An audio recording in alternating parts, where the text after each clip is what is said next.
Hey guys, it's good to see you again. And I've been having fun in my own head just being a dork with the fact that it rhymes that we can say BTO with Shikashio. So just putting that out there. I'm going to nerd out on that just because it's fun to say.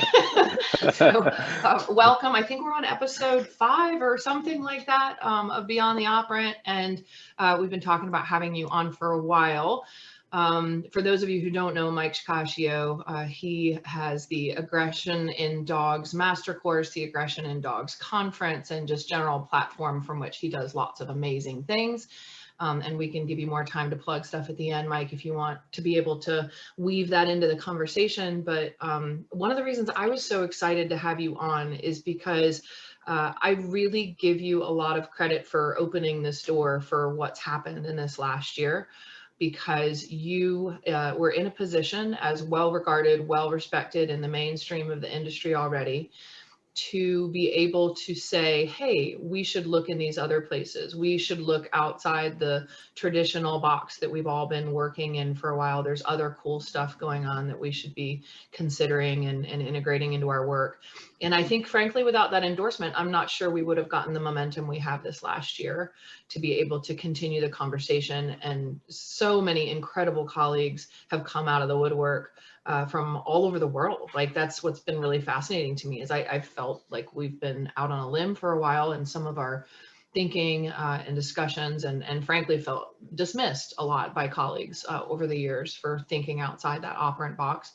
And so it was an honor to do a module for your course, and surprising to see how well it was received.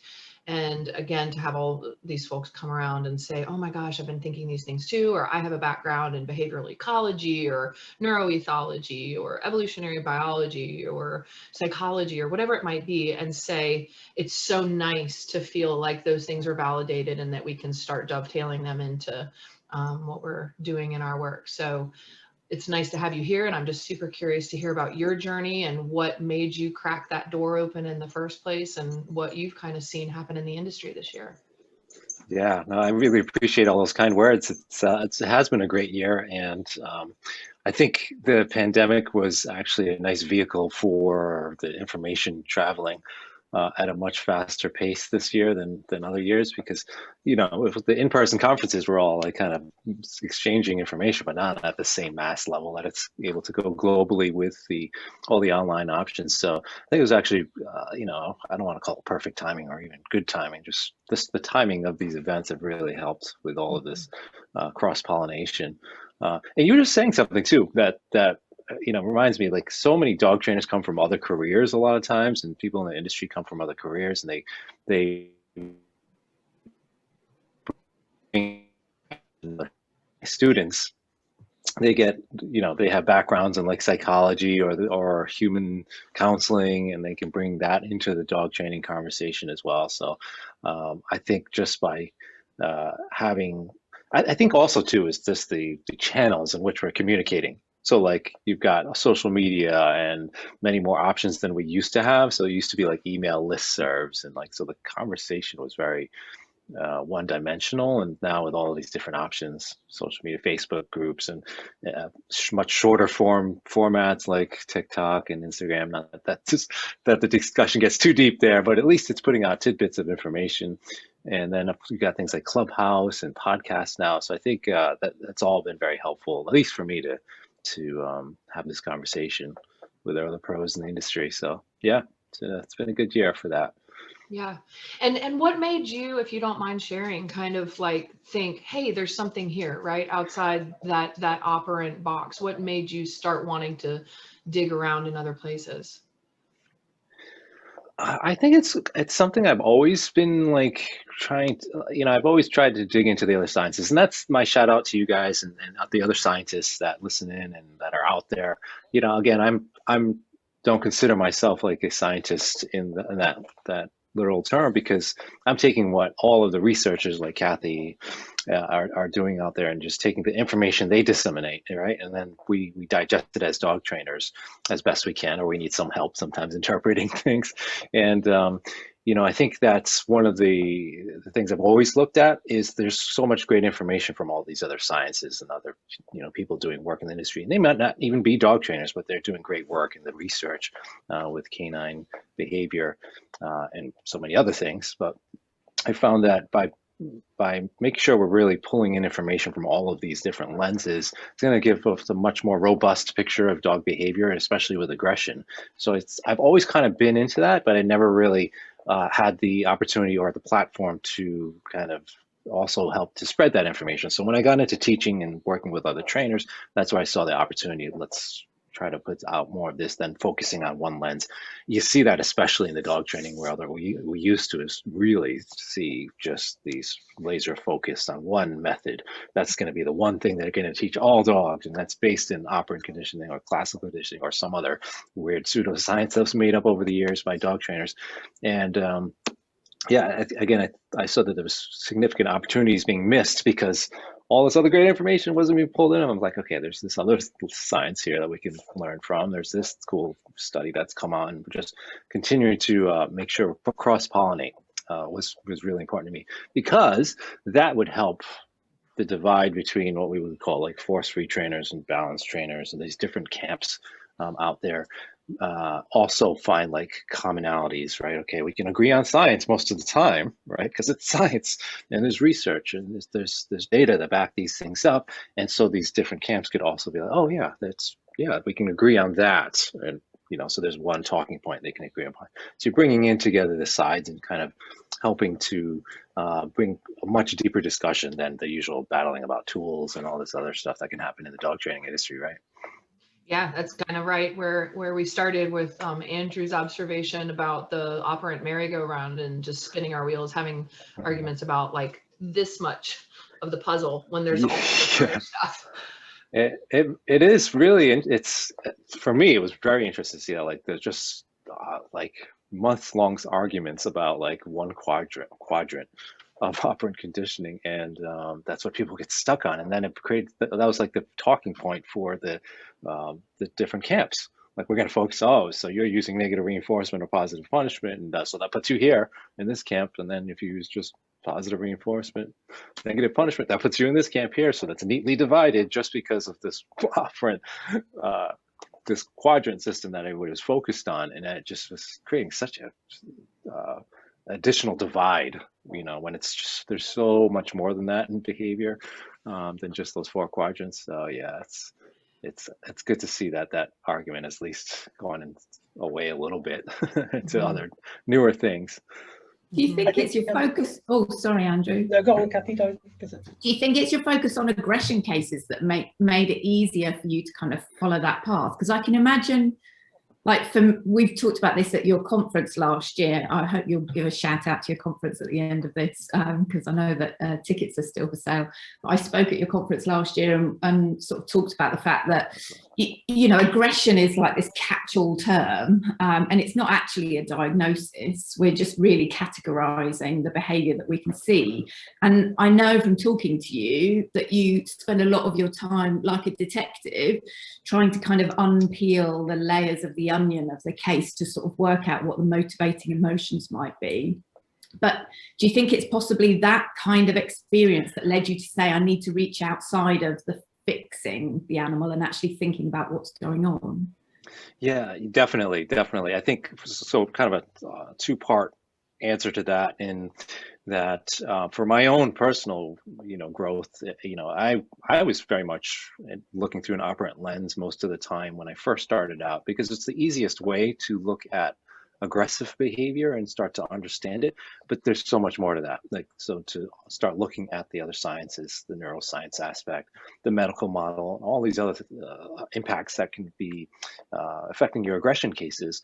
And I think, that being said, also working aggression cases, it's not necessarily different than the other types of training, so like agility training or nose work and those kind of things, or basic manners type training.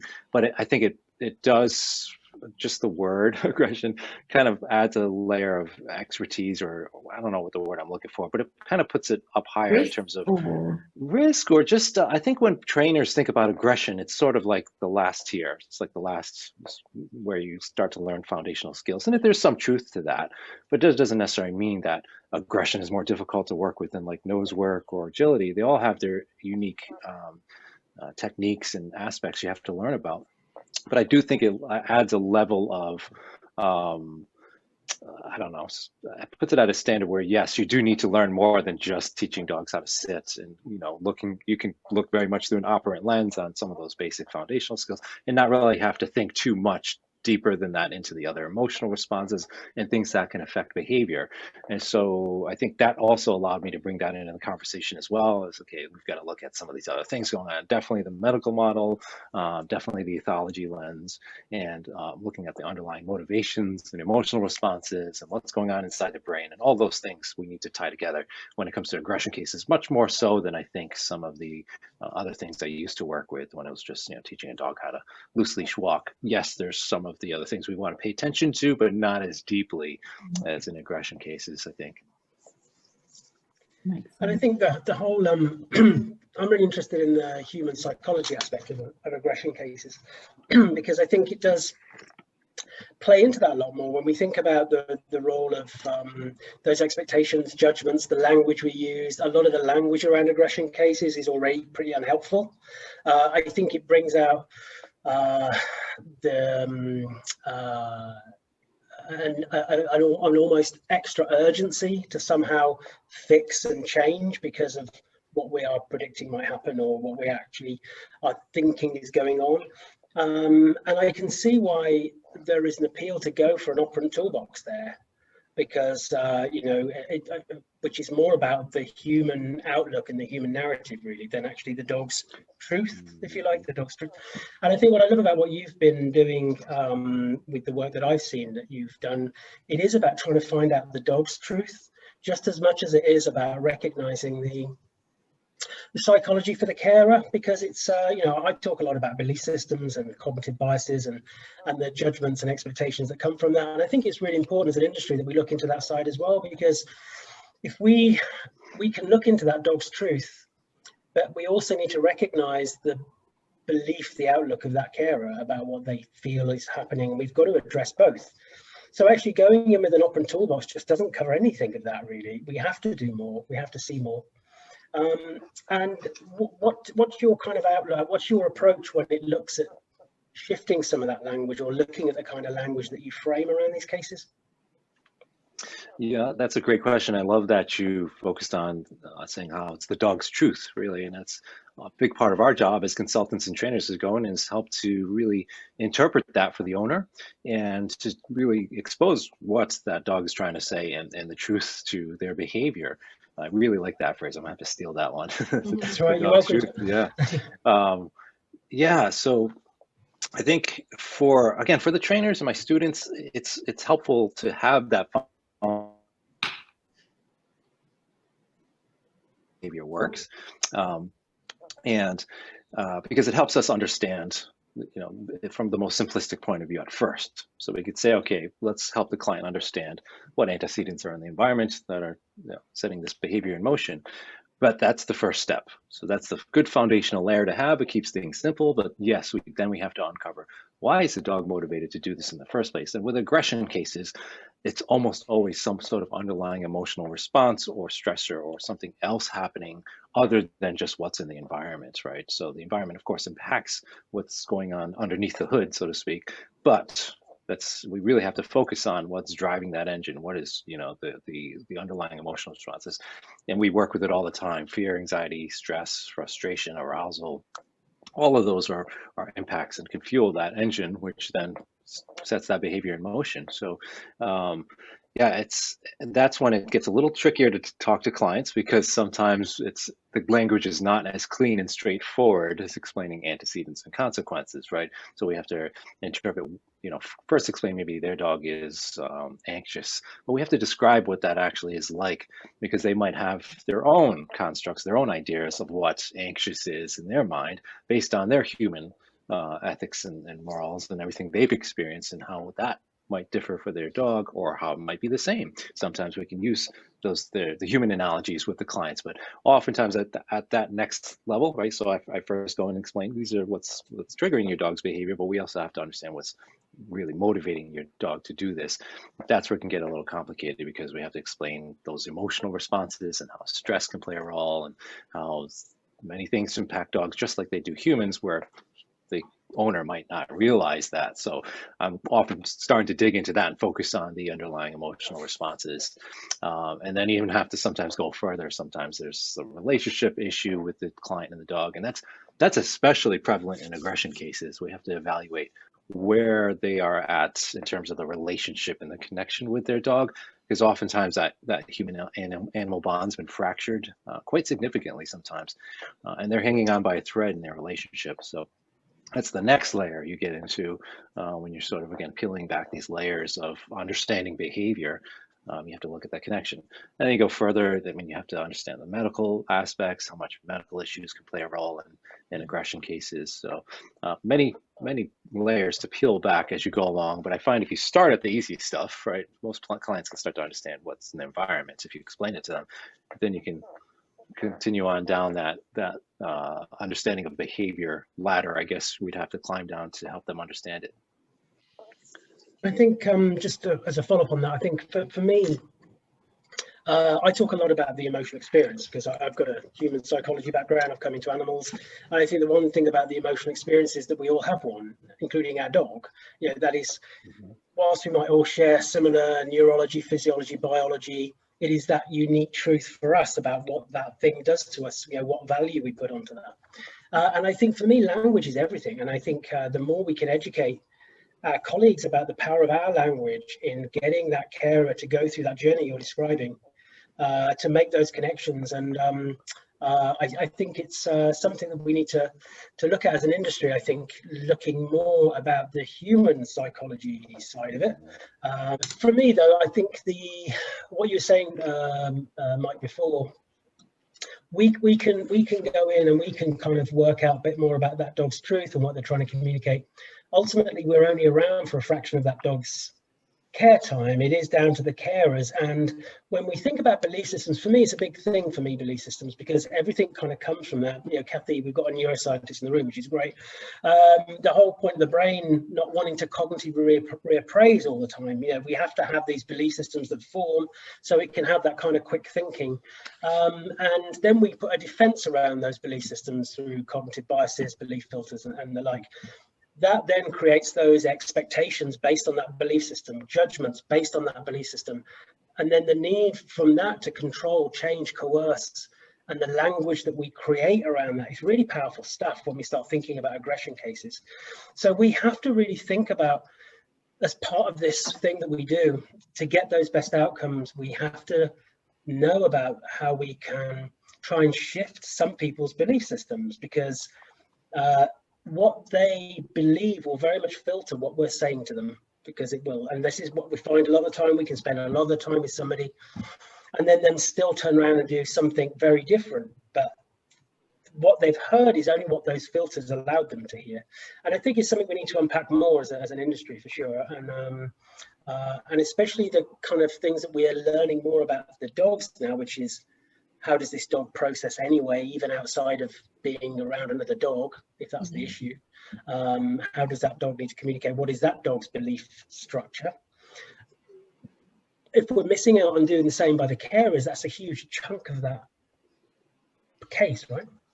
I was just going to say, I feel like all the things we've talked about so far are really connecting to this concept of, like, you know, how we judge the dog, how we judge ourselves, how we judge other professionals, right? And so it's interesting how the operant model gives you so much power. It puts you in the driver's seat as the puppeteer for, like, I'm going to pull this string and I'm going to make it do this, and I'm going to make it stop doing this, and I'm going to do this.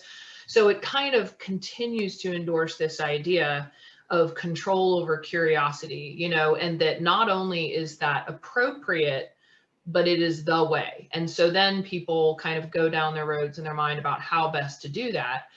But I think that attitude, Andrew, to your point, is a really big part of the problem, where we have this approach of judging is right or wrong, and then our role and responsibility to control and fix it. And we don't just do that with our dogs, we do that with our clients, and then we do that with each other in the industry. What, Kathy? We do it with ourselves. Right. And I think, yeah, like how much judgment has the client already laid upon themselves that they can't fix their dog? Because I imagine, Mike, that by the time they contact you, they have already tried a few other options.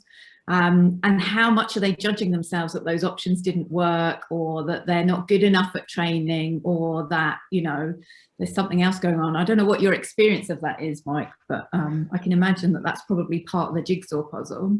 Definitely. It's definitely something to sort of unpack and at least realize where the client is coming from, because it can differ. Again, some are, like you mentioned, they feel like guilty or embarrassed, angry sometimes. There's a lot of emotions involved. And on the opposite end of the coin, sometimes you have callousness and they're not taking it as seriously as they should be. So as good trainers and behavior consultants, we have to realize that and know how to navigate those communication channels, or at least navigate that conversation with the client in a way that's going to be effective based on that belief system or how they're thinking about their dog and their whole situation. So yeah, Andrew was making a good point there about that. It's, you know, I think there's such an important piece of being a good consultant is understanding that human side of things. And unfortunately, there's not a lot of training for trainers out there. There's some good resources out there, but there's not enough by any means, especially when it comes to aggression cases, because there's often lots of emotions involved. And if we're just focusing on the dog, we're going to miss the most important part of the puzzle, which is the person. It's the human and their relationship and how they're going to proceed with that dog. That's going to often impact success or not, based on our understanding, able to help and coach the client based on their belief systems, right? Mm-hmm. When you look at the psychology, we have three entities involved. We have the dog, we have the carer, and the trainer, right? Mm-hmm. So I gave this talk the other night to a bunch of trainers talking about some of this stuff. And the big takeaway was for them was also recognizing this process that we all have ourselves.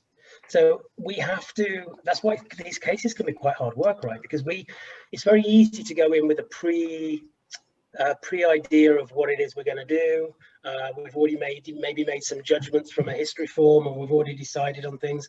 And because that cognitive reappraisal is something the brain doesn't like to do much, we have to find those methods for ourselves to go in to make sure that we are allowing the availability to those truths from the dog and the carer, because actually the trainer can be the first block in that, which is actually, no, we're going to do this because I'm going to come in, this is how we're going to do it. And we see it in all the professions, especially, you know, my husband's he's a nurse, and we see it a lot in the human clinical profession, where some clinical professionals are very quick to dismiss what the patient is trying to tell them, or what the relative is trying to say information wise. We probably see it in the veterinary world, Kathy, I don't know. All the time. Yeah. 10-minute consults, they're a killer. Yeah. Yeah. Thank God we don't have a 10-minute consult, Mike. That would be, can you imagine? We have the luxury of more than that. And you know, I think that the idea of the relationship, right? So we've got all these moving parts in these different relationships, and Mike, you were talking about the relationship between the person and the dog, and how so often that gets fractured, especially in aggression cases. And it's interesting because, like, I was thinking this week, you know, I've got teenagers, and, you know, teenagers inevitably we run into need for, like, oh, let's sort out some of healthy conflict resolution and figure out what everyone's needs and feelings and experiences are, and how those are crossing wires and all of that good stuff. And I was really thinking that in the moment, that parental part in you is like, you just want to control it, right? And then there's that operant part of your brain that's like, I want blah, blah, blah. And then I want you to blah, blah, blah. So don't do that anymore to the husband. You do this and more to the kid. And then you realize that staying in that channel of, I just want you to do this and you to not do this, you're not meeting the other party in any relationship. And that's also true with the person and the dog. And it's kind of an unhealthy continuation of a model that doesn't work in human relationships and it doesn't work in human dog relationships, to approach it like, I am going to control you and you need to do this, and that's the end of the conversation, instead of, oh my gosh, like what's actually going on for you? Like, what are you experiencing? How did we get here? What is my role in this, right? But that takes humility and not arrogance. And frankly, that's the opposite of the professional model we've had. Yeah, yeah. I had a similar, sorry, Mike, we'll let you speak at some point. I had a similar this is all gold. This is great. This week, I took my godsons to Woodcraft Folk, which is like Scouts. And there was a big bouncy wire-haired Vizsla, kind of 1.5 years. You can imagine the scene. Lots of little kids running around, and then a big joyful Vizsla. And he was absolutely adorable, lovely, lovely dog. But of course, I made that assessment within 5 seconds and had no anxiety with him being there. Not that I'd be anxious for me, but obviously for the kids. So I was like, okay, there's no problem here. It's obvious there's no problem. But of course, my godchildren didn't see it that way. They're not as experienced at being able to assess the dogs. And also, of course, the dog's face is up here on them, whereas it's down to my waist. So it's a completely different threat level. So I started off doing the knee jerk. Oh, don't worry about it. The dog's absolutely fine. I know about dogs, kind of. I didn't say this, but, you know, I know about dogs. It's fine. You don't need to worry. Just carry on playing. And then I was like, okay, that's not working. Maybe I can just listen to them about their experience. And thankfully I made the switch quite quickly, but it's funny how you just catch yourself like going into automated mode, like I can fix this, this is okay. And then actually I realized it doesn't matter how they're feeling or how they're responding. Like you referred to my role here is not to fix it. My role here is to help them experience it and hopefully help them work out how to navigate the situation and how to kind of work their way through it. So yeah, it was one of those wonderful moments where I go, I got you just in time. You were just about to screw it up. Yeah, for me, it's interesting how the conversations go again in the industry. You can always see when somebody has a robust experience in consulting with aggression cases, because you'll see the conversation. Let's use like the leash reactive dog that barks and lunges on leash, and everybody's having a conversation about how to fix this issue. So everybody's talking about it and they're focusing on the dog. Okay, so you're using this tool wrong, or your rate of reinforcement is not high enough, or this and that. The experienced consultants, when I see them, they're the ones that say, well, how does the owner feel? How's the owner feeling about this going out there with their dog? That's when I can always tell somebody's got that extra level of just working these cases a long time, because again, the techniques, just keep going back to the same techniques. It's going to work regardless of many of the techniques you use. They're often going to work. It's the people side of the equation. When I see that understanding, that empathy and also understanding that there's a complexity to it. That's where I'm like, okay, this person's got it, because they're talking about that. Like, what's the owner doing? How are they feeling? Are they embarrassed? What are their feelings like? That's so it's again where the conversation we're having now is going. Is I think we're going to see a lot more of that come into dog training and especially behavior cases in the future. And I hope to see more of that. Yeah, you can't give lip service to meeting someone where they're at. You know what I'm saying? You can't just be like, okay, here's my 2-second validation. Oh, I know this has really been hard on you. Very stressful to have an aggressive dog. Anyway, moving on. You know, like it's gotta be like, where are you at? Like, what has this been like for you? You know, I imagine you have some trauma from experiencing your dog attacking and almost killing the other dog in your home, you know, and how are your kids feeling? And can I help in that? And what do you feel like you can and can't do? And giving them permission to say, you know what, I can't do this, or I can do this, or I won't do this, or just like, I'll tell people, all right, just dump it, you know, just unload it. And I'm not your therapist, but I am a mediator. And that's why I like that model, right? Is I like the idea of meeting your dog, meeting your client, meeting other professionals where they're at, and helping them meet each other. And that whole idea of that even playing field, instead of this frank God complex that we've had about like, I come in and I'm the dog trainer, and like that's like the dog trainer personas. It's almost like we have these magic wands and we're these wizards. Like, I will make it do what I want it to do, and then we pontificate to others about, look all the crap I can get dogs to do, and isn't this impressive? And it's interesting, Andrew. I'd love your take from the human psychology perspective about like, what is that about, the kind of showboat dog training style that we're guilty of no matter what quadrant people are operating, you know? Well, I think, and this goes back to what we were talking earlier about about that belief system that we have. And if we're believing that somehow, I think we see this a lot more in aggression cases where it kind of plays to the human ego, which is like, let me show you what I can do. And some of this comes back from a kind of a raw, visceral feeling that I somehow, as human, need to control the environment, be master of the environment. A lot of the approaches, for me, a lot of the arguments that we see within the dog world are on that operant merry-go-round, because if we're only going to look at tools and methodologies, there are 1,000,001 ways to do anything, right? And there's 1,000,001 little nuances that you can pick up on. Oh, that's not quite right, that's not quite right. When we start talking, this is what I've found about this last 12 months, we're doing a lot of these kind of chats with people. When we start thinking about the emotional experience and actually having that as the center of what we do, there is less argument about it. Because actually the emotion experience, two things about that. One, we all have one, but also it is unique to us. So actually it starts to make you more humble then as a trainer, because I'm coming along to meet this dog who has been desperately, the bulk of my cases are dog challenges, although some dog human stuff.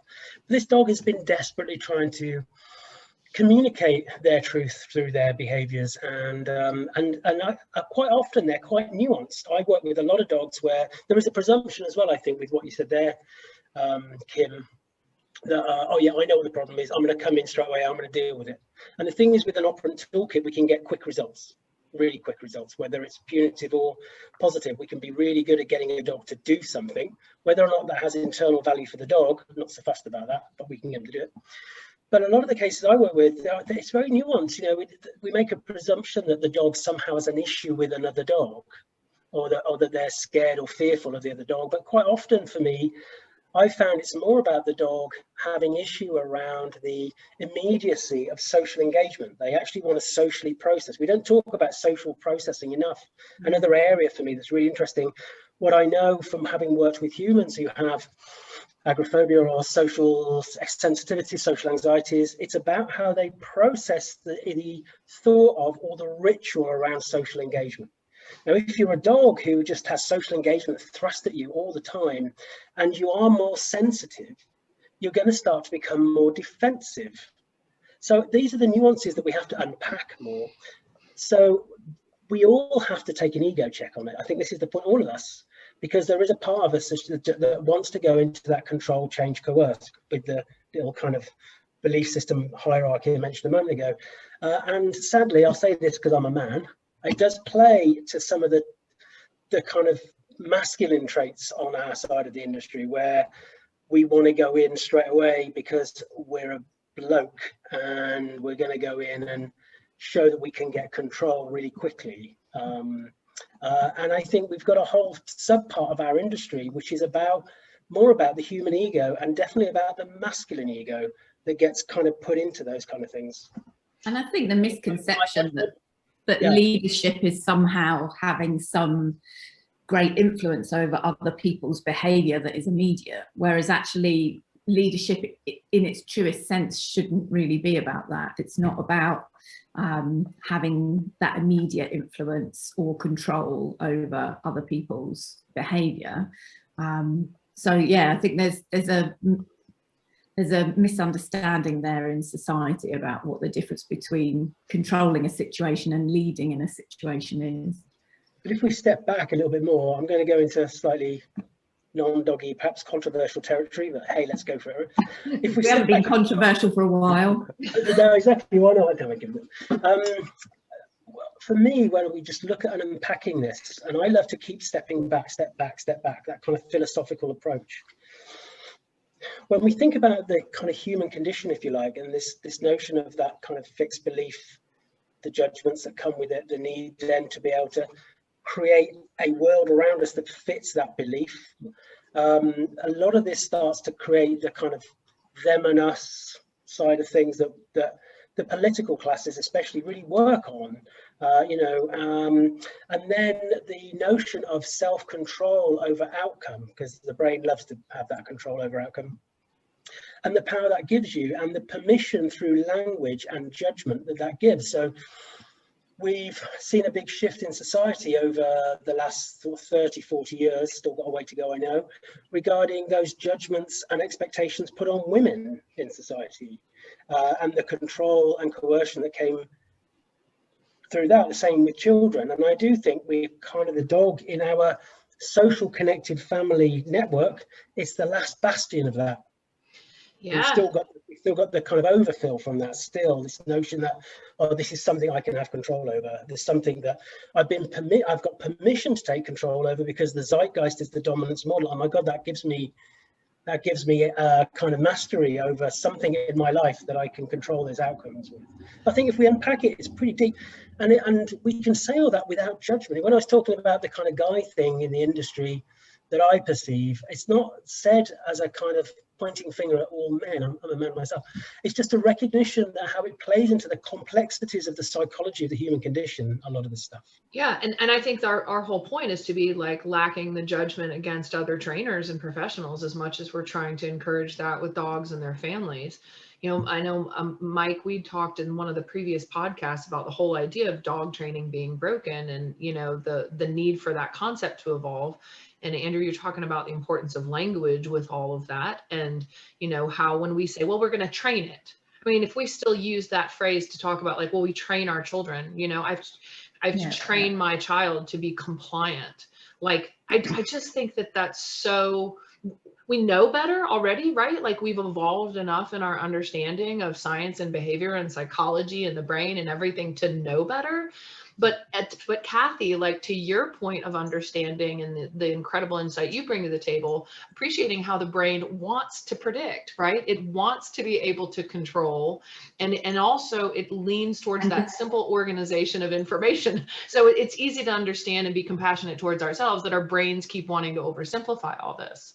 Yeah, and just a simple neuroeconomics, it's constantly wanting to reduce the amount of energy required to navigate a particular situation. And so defaulting to models and defaulting to constructs that are, you know, already well thought through and practiced throughout hundreds of years is very economic in terms of energy. And breaking out of that to sit down and say, I'm going to sit down with you, hold eye contact with you, ask you genuinely where you're at with this case, what this is actually doing for you. We all know that that's an energy drain because we all talk about that in terms of burnout and, you know, I'm exhausted today because I had 3 clients and it was very emotional. You know, that is energetic, and our brains are constantly trying to reduce that requirement for energy. So there has to be, there has to be a way of being able to acknowledge that, and a way of being able to, like Michael, you touched upon that you think that there'll be more of this in the industry, and that can only be a good thing, right? Because then it does become more routine, then it does become a model that people can default to. Okay, I know when I go in, I sit down, I ask the following questions, I spend a bit of time, you know, thinking about that information. Whereas at the moment, I think a lot of people are going into these situations and reinventing the wheel, and some already have past experience that makes that easier for them, so it's less energetically draining. Some are really energetically drained by that because they are literally having to piece it together bit by bit for themselves. So I think the more of this type of training that can evolve in the dog world, the better it can be for the well-being of the trainers, and then obviously downstream for the well-being of clients and dogs. Well, and we're working against another aspect of our own brains too, Kathy, of the, you know, the fact that we get reinforced, right? Don't we? For like the operant behavior change that we're all talking about, that you can come in with whatever techniques you use. Every time you get a result right in front of you, right? Do we not all experience that little dopamine hit of like, it worked? You know, like I was able to change behavior in real time, in front of my eyes, in front of the client's eyes. And it's, I'm not saying it's like sickly empowering, like it has any kind of like deep-seated, messed up, horrible source. But it's a phenomenon that we need to have some awareness of that's happening in ourselves, because like, you know, Andrew, you talk about the value that something might have for a given dog, a given child, a client, whatever, you know, just because we get the behavior change and we get the willing participation even, and what might even look like enthusiastic participation, but that could just be arousal, right? Where we judge, the dog likes it. This is great. This is a wonderful, you know, new behavior that we've installed installed in the dog's repertoire. You know, we've conditioned that in response to this presenting antecedent stimulus, the dog will blah, blah, blah. And isn't that nice and impressive? But then that question is it really working for the dog, or at what other cost might we have created that behavior? And I think those are important considerations, and getting some of our own judgment out of it and more humility back into it. Yeah. Yeah, definitely. I mean, I always think of these things in terms of appropriate and proportional. You know, when we look at the behavior, is it appropriate? Is it proportional? And with a lot of aggression cases that I am involved in discussing, either directly with clients or indirectly with clients, it's really about recognizing those cases where that behavior is appropriate and is proportional, or is appropriate and may not be proportional, but is still appropriate.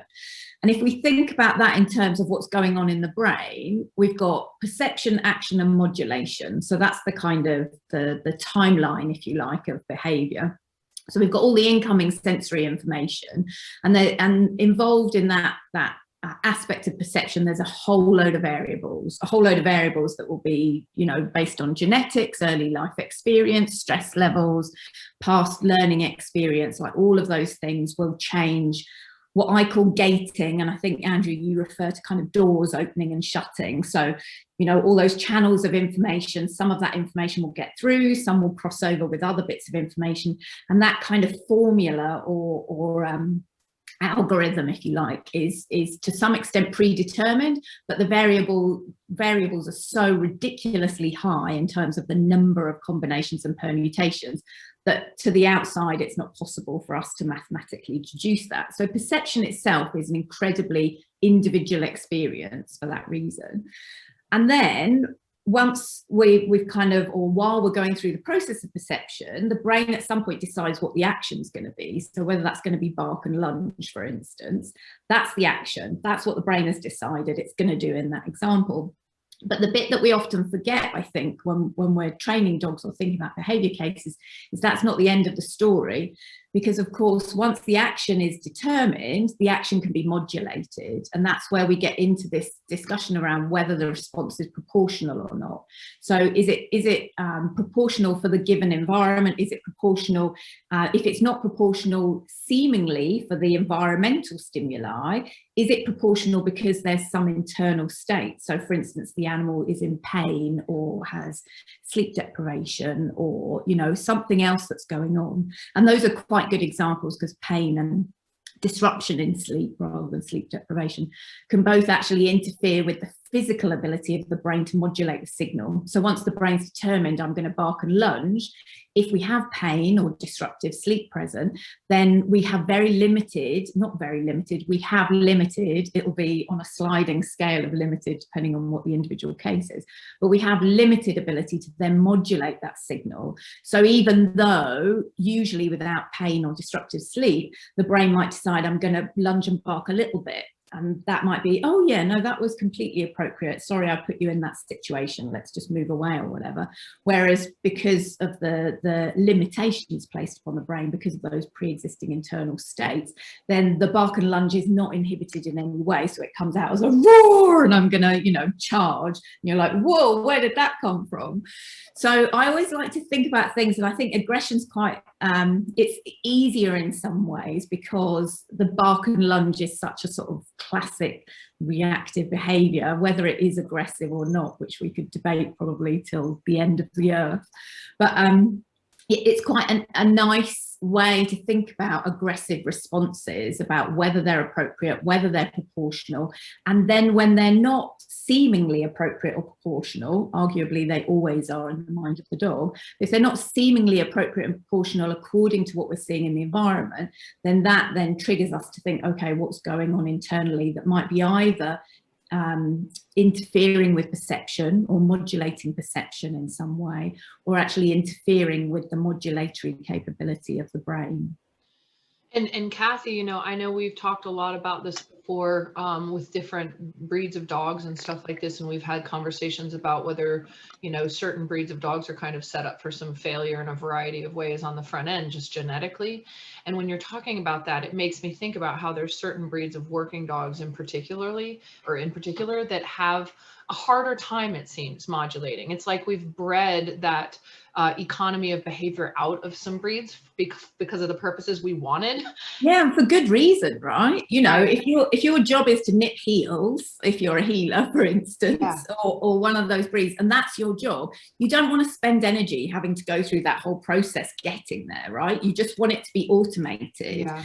And actually to breed that in, or to have that epigenetically evolve throughout the generations, is going to be even more economically sound. You're going to end up, you know, breeding a breed that really has less and less energy expended to get to that end result when there's a trigger. So yeah, it's the perfect example of evolution, short-term evolutionary change. Yeah, and what have we done to create the possibility for that, right? It's amazing to think that they can just skip a lot of these energy consuming processes to just engage in those behaviors like this. And while on the one hand, it's great economy of behavior, or, you know, what did you say? Neuroeconomics, that's a great phrase.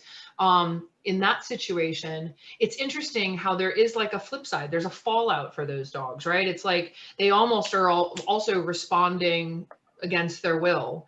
And then it's taking a toll on them, you know, it's that kind of overstimulated response that's not going through the normal filters of, does this make sense? Is this proportional? It's not happening. So the dog's judgment in a way seems like fundamentally compromised sometimes. And they're looking at you like, I don't even know why I'm doing what I'm doing, but I'm finding myself doing it anyway, you know? Definitely. And building in the ability to be able to modulate that signal is going to be tougher in some breeds than it is in others, because for some breeds the hardware isn't there, and building hardware is much more energetic and takes much more time and repetition than software is not really a term we use, but you get where I'm coming from. Yeah. Than function. Yeah, no, I mean, and we talk about like that just, you know, anecdotally, or not even anecdotally, but like just in a kind of a nice symbolic way of talking about it, right? That software concept. Like, I think it helps to think about that you have these little almost software programs sitting in the background of the computer or the brain, you know, that are just waiting for the right thing to turn them on and have that software program running. And I think we've installed a lot of software into dogs historically that was really useful and really appropriate and really proportional for what we were using it for. But in the wrong context now, you know, we're seeing a lot of dysfunction. And it seems like there are these global phenomenons that I don't even really know how to describe per se, of just increasing pressure on the baseline for lack of opportunity to express those behavior, over confinement, increasingly high expectations, probably promoted also by the narratives in the dog training industry that we can fix anything. But the pressure seems to be increasing for these dogs without a whole lot of ability to provide the relief for them. And let's not forget that the dog is an interesting species, because actually it's of that size where increasing body size doesn't actually increase the number of neurons. So you've got the same number of neurons, and if you're breeding a breed that is excellent at something, that energy has to come from somewhere, that structure has to come from somewhere. So if you look at Erin Hecht's work, the paper that she had, I think it's 2018 now, it's quite old. I'm waiting with bated breath for her next one. I know what it's on, and I know what the previews are, but we haven't had the final paper yet. But if you look at her work, which looks at structural MRI, so this is structural, not functional, and it's the functional that we're now waiting for. If you look at the structural MRI, you can clearly see that different breed groups have different strengths of long pathways. So long pathways of connections between different brain areas. Now, a lot of people on Twitter, you know, when this went viral, said, well, that's bloody obvious, isn't it? Well, yes, it is. But do we really think about that when we're thinking about what breed we're working with and what their predisposition is? Do we really appreciate that actually they may not have the structure of neurons that would enable them to have that level of modulation in their behavior? I don't know that we do. We do talk about the fact that, well, it's a healer, so it's likely to be snappy.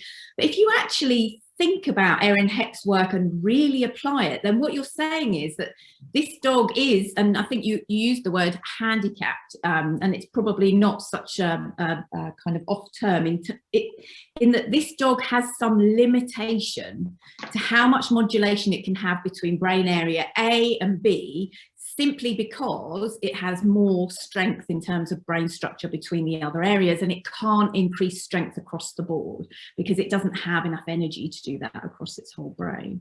So there are some structural limitations that we've bred into the different breeds. They're not just functional. We can't simply override them. Yeah, so I think, yeah, I mean, yeah, it's really exciting to see where that work is going to go. And Erin's now looking at successful versus failed working dogs. So she's looking at Belgian Shepherds, military Belgian Shepherds. The theory being that they should be, if you have a large enough sample, genetically more or less homogenous. But of course, can you predetermine based on MRI whether a dog will be successful or not successful at that particular job, given that the military jobs are so specific and actually require very limited number of brain areas and shuttling between those brain areas in order to be successful? So can you predispose, are dogs predisposed to be either successful or not successful, which is a whole hornet's nest, right, when it comes to thinking about training and how much influence we have over the brain when we're training. Well, it should put us in our place, right, about how powerful we actually are. You know, it's like you have structural limitations and those are going to matter. Yeah, there's a huge connection here, again, with what we see in the human psychology world, because when we just come back to dogs, this is the kind of two sides of the operant sword, really, because when we think about doing a lot of heavy operant training, so we're going to think, right, I can pretty well predict some outcomes here because I'm going to train this behavior in that I want, even if that behavior doesn't have internal value for the dog. The issue there is that the dog may end up doing something different. But like you said, Kathy, whether there's any element of self-regulation there, any modulation, is unlikely, but we can create another behavior that we want. The flip side to that, of course, is that during that process of heavy operant training, we're stopping any possibilities of self-regulation or modulation to something that might have internal value to the dog. But then we're starting to think whether that dog would ever be able to process that in that way. And if we think to the human psychology implications of this, or what we think about, when we think about people with various cognitive challenges in the human world, and how we have in the past still tried to manipulate them to give a behavior that we want from societal expectations, and trying to create a behavior through a very heavy operant model. And now we recognize actually that we need to find out, coming back to that word truth, what their truth is regarding their ability to be able to process, and what their own limitations and their own capabilities are. And I think this is what we have to start thinking about with these dogs. You know, we shouldn't have this finite goal of this behavior we've got now is somehow bad, and that behavior that we want is going to be somehow good. Those value judgments quite often are the biggest thing that pushes against that dog's truth.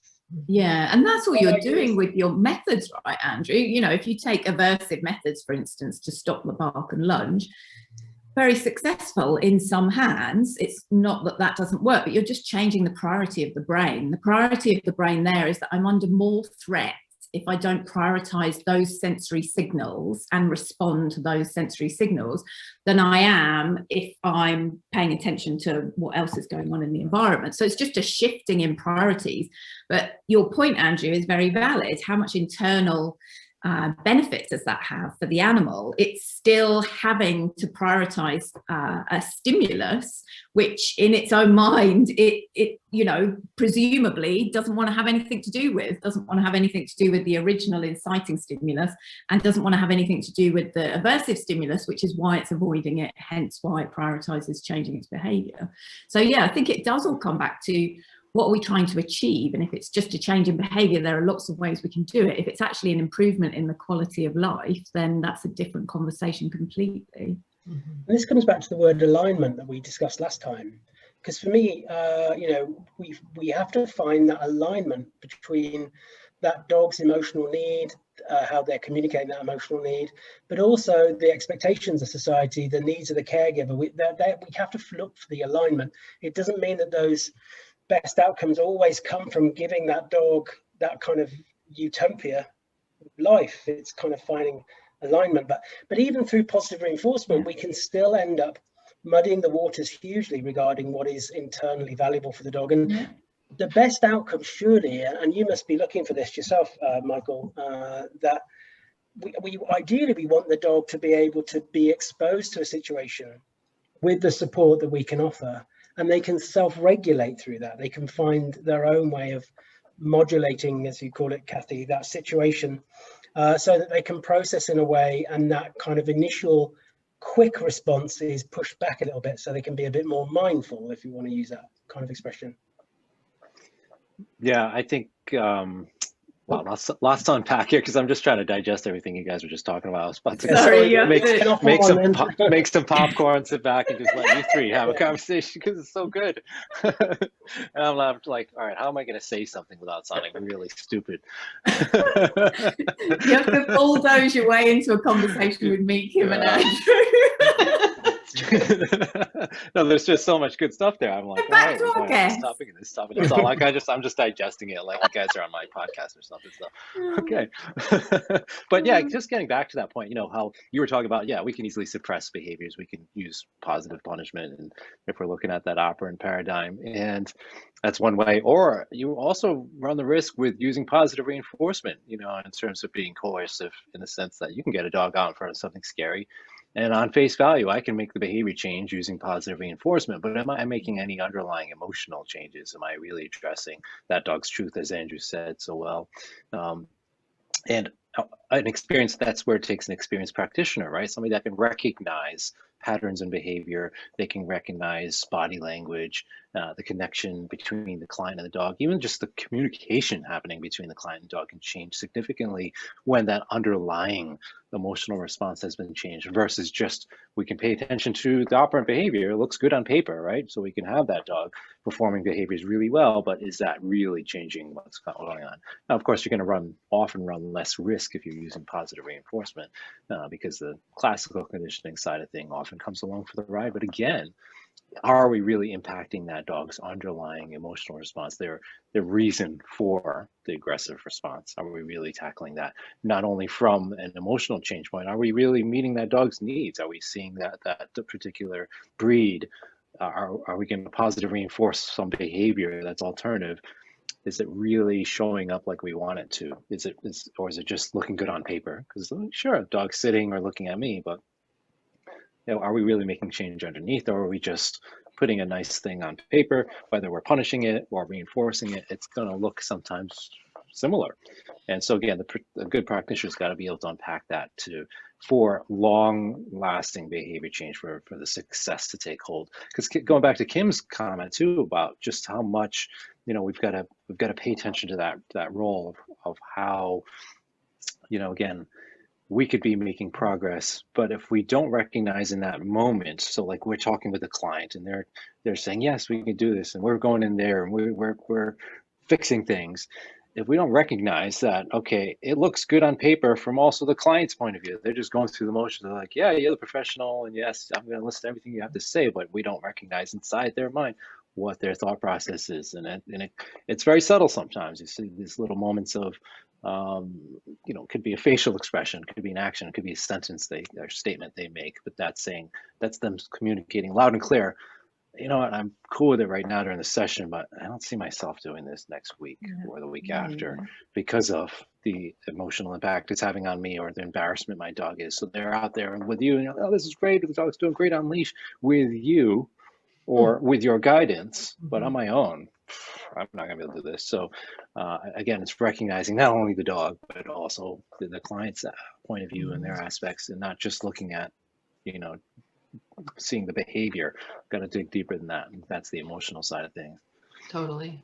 Well, go ahead. I was just going to say on that, what you're saying there, with your experience, with your kind of broad experience that you've got, what are the main what are the main stumbling blocks that you find that keep coming up in that process? The things that you find put a bit of a buffer on those kind of working through those cases? Yeah, that's a great question, because there's quite a few that I see. Some of the common ones, of course, are the owner's feeling of safety. So just like a dog's, their safety trumps everything else. It's the people are going to feel the same way, but in a little bit of a different way, but just because of the safety of their own emotional health when it comes to the embarrassment factor. So they're really worried about their dog oftentimes exploding out in public or biting another family member. And that is often a stumbling block. It can be something where we've got to help them feel safe. Again, if we don't recognize that, we say, yeah, you can totally do this. You know, my patented Doggy Be Good program, you're going to take your dog out 1, 2, 3 steps and you're going to be fixed. If we don't recognize that, then they're not going to go through because they're not feeling safe. So we've got to really make sure we're addressing that aspect. I would say the other side of the coin is when that relationship aspect has been fractured. So by far, often the worst case I see where there's a very fractured relationship between the dog and the human is the dog that's bitten the human. Especially in a newly rescued dog. That's just, you know, somebody's like, I rescued you and I bought you this comfy dog bed and all these awesome toys, and there you go biting me.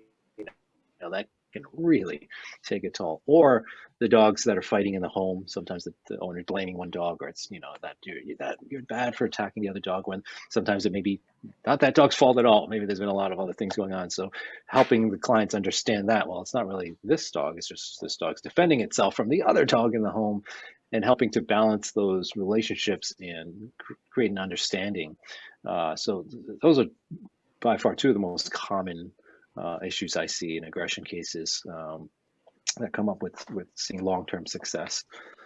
Yeah, and you know, I realize we could all sit here for 4 hours and talk, because we are not short on words when we get together and have these little chats, and we could go down 1,000 rabbit holes. In respect of your time, I would love to just kind of wrap up by hearing your thoughts on kind of pulling back further, looking at the industry. You know, the Beyond the Operant conversations have largely been really well received, very enthusiastically received, but there's been some concerns about the sense that it's somehow a statement against operant or applied behavior analysis models of functioning in our work. And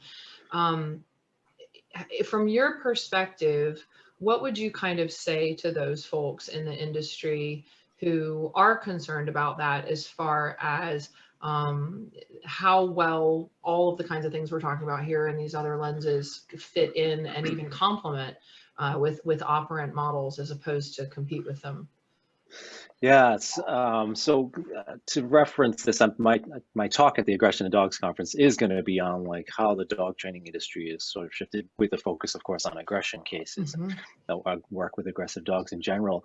And if you look at the history of dog training, there was very little science involved at all, you know, even just 20 years ago. And this was before the operant model came into it, and before people started talking about Skinner and bringing that into the dog training world, folks like Karen Pryor and everybody bringing in the operant lens. So I think the operant model was a champion for science in terms of bringing it into the dog training discussion, because before that it was just folklore and, you know, books written by different people. There wasn't a lot out there. There was some, and I don't want to discount certainly some of the early pioneers bringing in some scientists, but not on a mass scale as we're seeing it now. So now that we're seeing this operant model, it's great because it's bringing in this discussion of science. But as any industry that sort of latches onto this new shiny thing at the time, 20 years ago, it becomes sort of the standard. So everybody gets talking about that, and you don't want to sound like you're out of the loop. So you learn about that, so you could be part of the conversation and sound intelligent when you're talking about it. And so great. So everybody sort of hopped onto this operant train, so to speak. And I think it's, again, not something we're going to ever throw out. It's, of course, a foundational aspect, but that's just one foundation, right? If we don't have those other cornerstones to the house, it's going to fall down. So we've got to really bring in those other sciences. And I'm so glad, again, we started this conversation with just how much the pandemic and online learning has created this explosion of growth, not only in the US, but across the world. I'm seeing these conversations happen in all the other countries I'm doing seminars online with, and seeing, again, talk beyond the operant model. In fact, in some of the other countries, it was actually ethology is much more the standard foundational science over the operant model, which is interesting to see in some countries. But that being said, we are seeing the ethology lens brought in now, thanks to folks like you and other other discussions bringing in at a much faster level than what I've seen, you know, during my first 10 years of training. I think in just the last couple of years, we've seen such a significant increase. And I think that's only going to continue, which is great, because the way we can spread information quickly. It's so cool to see, like, if you go like on TikTok, of all places, you would like, all right, this is the last place people are going to be talking about science. But it's so cool to see, like, all the conversations we're having. Like, I see a lot of trainers, they do like 15-second things referencing like ethology or something they saw like about neuroscience. It's so cool to see that, because then, you know, the conversation's gonna continue to spread. Because if you're a newer trainer, you're latching onto whatever you see. Those little 15-second sound bites are going to really impact what you're going to look for next. And that's how, again, this nice pollinate. Oh no.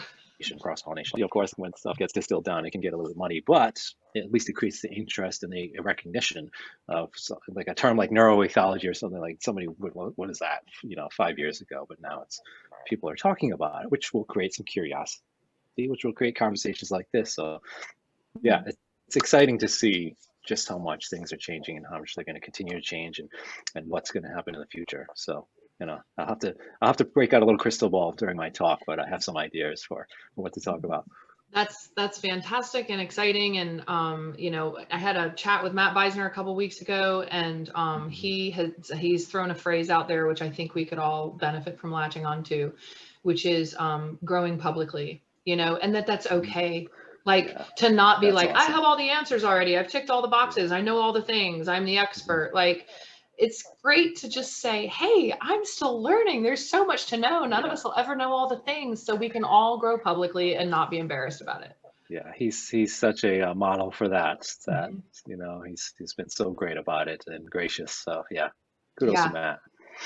Well, thank you so much for coming on and joining us. This has been super fun, and we're excited to share it as with the other episodes with everybody and get fun feedback and conversations going even further. And can't wait for the Aggression in Dogs conference. And everyone's on the last day, right, for getting their tickets? The early bird ends, I don't know when this is going to air, but June 15th. So yeah, you got a day. You got a day left to get the early bird. Well, we'll try to post it today, so everyone has exactly 24 hours to get the tickets. But thanks again, Mike. And as usual, Kathy and Andrew, lovely chatting with you.